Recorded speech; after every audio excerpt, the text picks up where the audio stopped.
మీ ఇంట్లో భార్యాభర్తల మధ్య ఏదైనా సమస్య వస్తే, నీ భార్య నోరు పారేసుకుంటే, నీ భర్తే నోరు పారేసుకుంటే, ఉద్యోగ స్థలంలో ఎవరైనా వ్యతిరేకంగా నీకు లేచి నోరు పారేసుకుంటే, నువ్వు తొందరపడి మాట్లాడద్దు, మౌనంగా వెళ్ళిపో.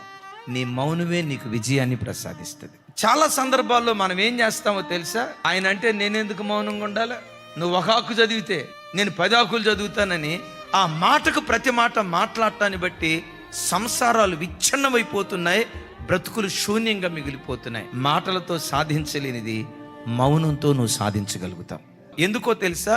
నీవు మౌనం అయితే నీ దేవుడు మౌనంగా ఉండడు. నా కుటుంబంలో ఈ సమస్య ఉంది, నా ఉద్యోగంలో ఈ సమస్య ఉంది, నా సంఘంలో ఈ సమస్య ఉంది, నా వేద్యాన్ని నీకు అప్పగిస్తున్నానని నీ వేద్యాన్ని దేవునికి అప్పగిస్తే శత్రు శాసమే మిగల్చకుండా, ఒక్క విరోధి కూడా లేకుండా అనుకూలుగా దేవుడు నీ కొరకు మార్చటం ప్రారంభిస్తాడు.